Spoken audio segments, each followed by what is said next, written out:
So we close our eyes, and at the same time we take in a slow, deep breath. We just slow it all down.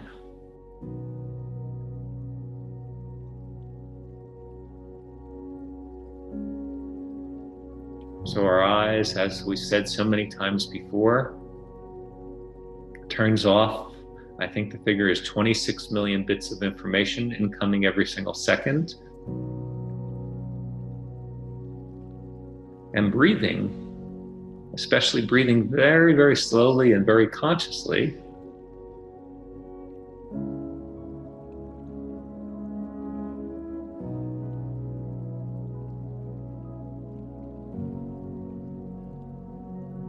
stimulates that parasympathetic nervous system,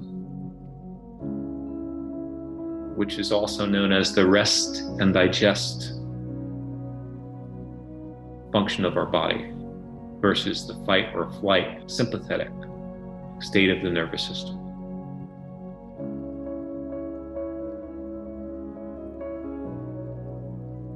So silent communication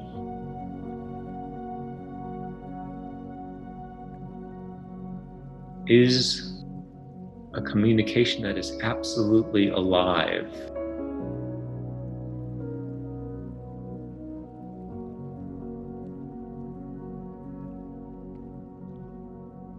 Silence is registered in the person's temporal lobe.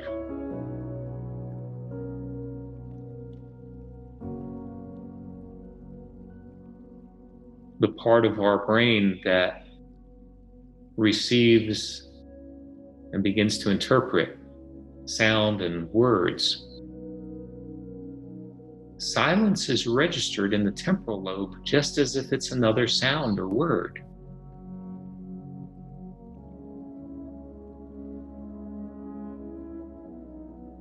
When we're quiet, especially if another is angry, or if they're overly excited or nervous,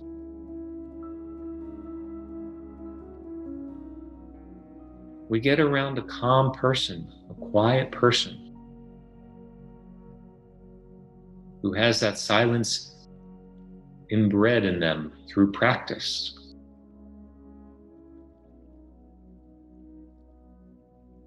And suddenly, they begin to mirror that calmness back.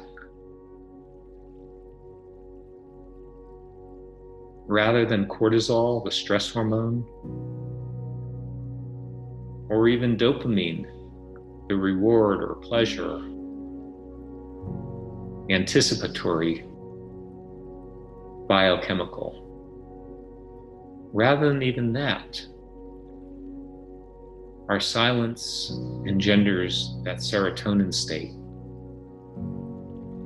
which so frequently is lacking in people who suffer from depression.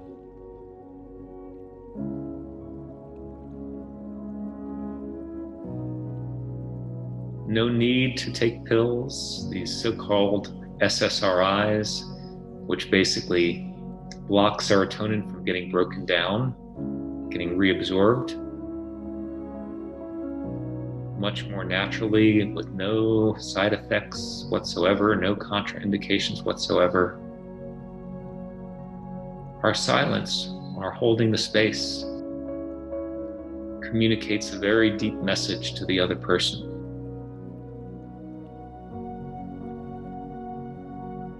The underlying message of unity, of harmony, togetherness, cooperation, collaboration,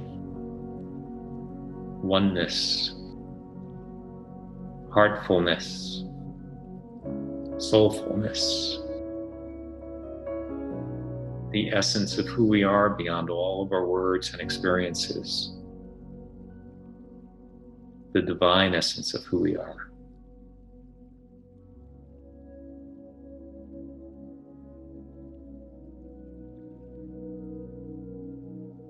Holding the space. 3 of the 10 modules of the 5 phases of speaking your truth, a disproportionate number we spent on holding the space.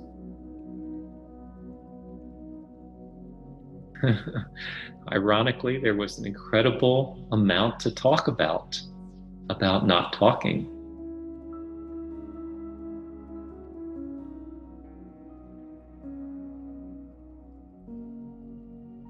Incredibly profound effects. That quietness, not complete silence. If somebody asks us a question and we don't respond, that could be very uncomfortable for the other person. So holding the space isn't necessarily silence, it's quietness.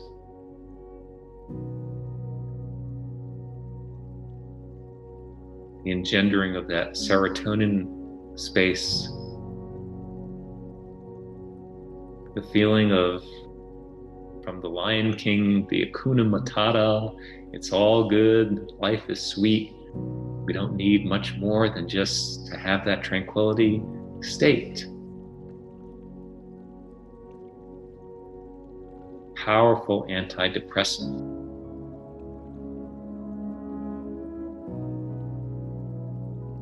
That just opens the person wide to whatever else we may need to say.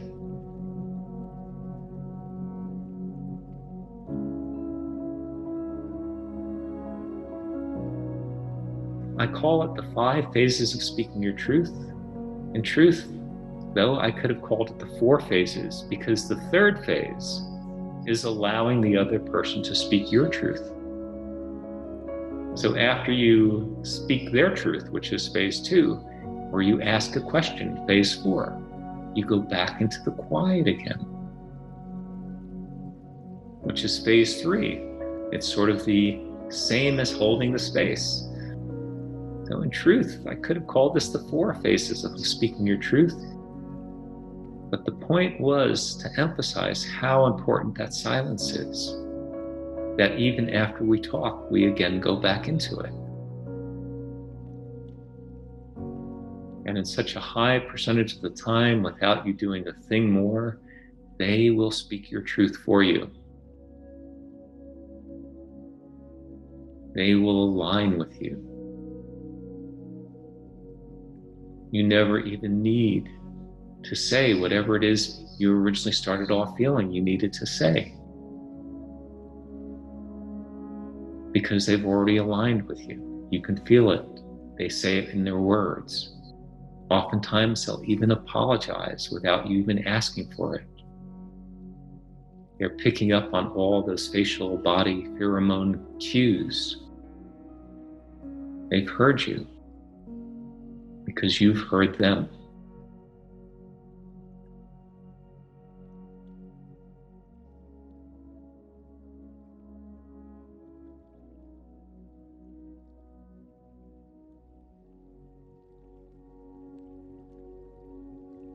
Likewise, but in a slightly different way, when we speak the other person's truth, phase 2, we agree with them, we compliment them, we thank them, we share a story where we did something similar to them, we show that we get them, we align with them. The silent language that we're talking about this entire conversation, the nonverbal communication that's expressed in that, is us being the causation of dopamine release, stimulation of their dopamine centers, rather than having to be afraid of raising their ire, creating a reaction, creating resistance, as so frequently happens when we speak our truth in that single-phased manner, my way or the highway. Take it or leave it. This is who I am. Telling them like it is, laying it on the line. Rather than doing that, we speak their truth in such a wide variety of ways. And they get a little dopamine rush. Their dopamine centers, to get technical, their ventral tegmental area in their brain gets stimulated. And that has an effect on every single part of the body. There are tracks from that area to the forebrain, frontal brain, to the hypothalamus, even to the amygdala, the fear center, just calming things down. Kind of like serotonin and intermixed with serotonin, but basically saying to them, hey, this is the type of communication we can have. Creating that anticipation, that pleasure of connection, connectedness, rather than confrontation and polarization.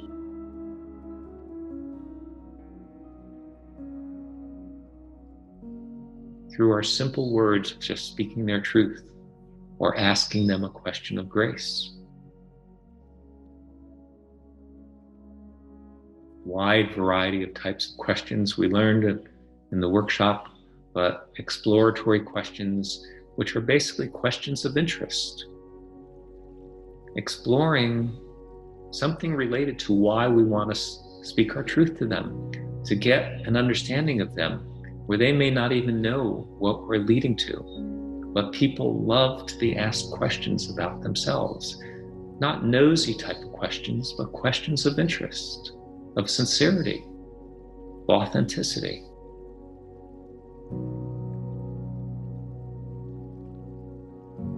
Again, it stimulates those dopamine centers, as well as the serotonin centers, just quieting them down.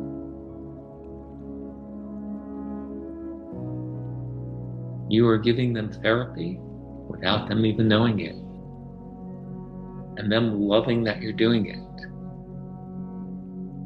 And what's more, you're giving yourself therapy, self-therapy, as opposed to needing a therapist from living a life filled with conflict when we don't know how to do this, when we otherwise live in denial, or we live in that state of having to draw a line, or feeling we have to draw a line in the sand, feeling we have to establish our boundaries, show them who we are. When you do these first 4 phases, it becomes a tiny little percentage of the time where we have to move on to that 5th phase. And when that's necessary, even the processes of the 5th phase, such as telling a story, speaking their truth, but this is the time that we do add a but to it. When we're going to express what our truth is after we speak their truth, we don't do that initially because people expect us to. So that's jumping into phase 5, when we speak their truth and then suddenly say a but without all this preparatory work.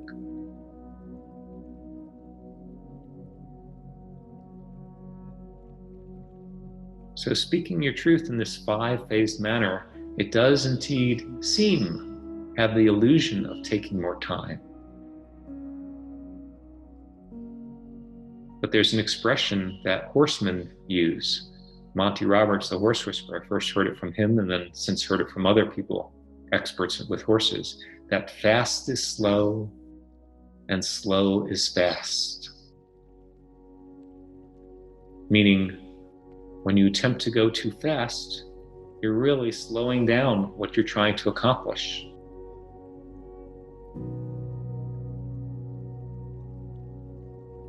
Whereas when you start off slow, you're actually getting to what you want much, much more rapidly.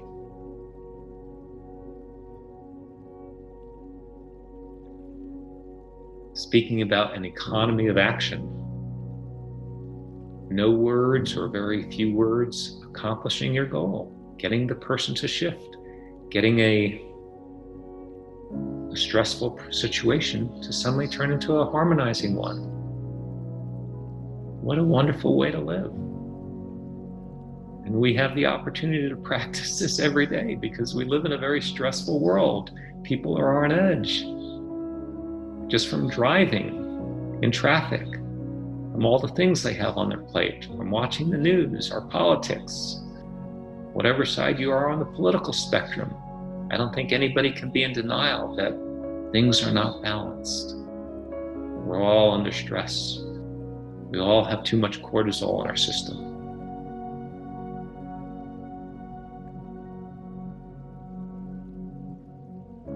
So we start engendering this silent communication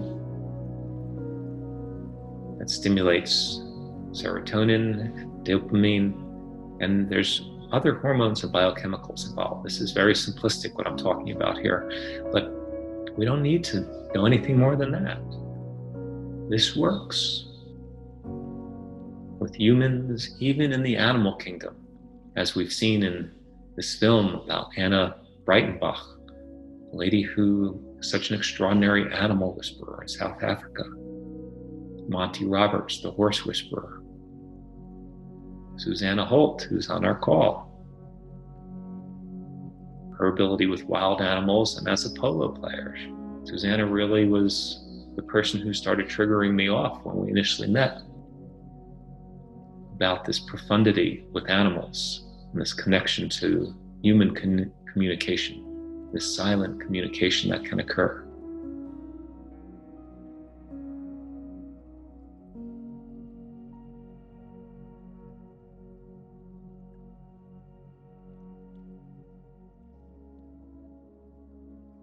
So just breathe that in, and even slower breathe it out. So slow breath in, and 2, 3, 4 times slower breathe it out.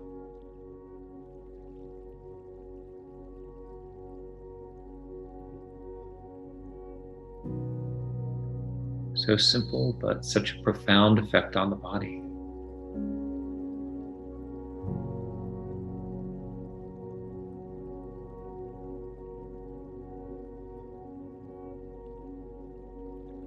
Take your time, but whenever you're ready, feel free to slowly open your eyes.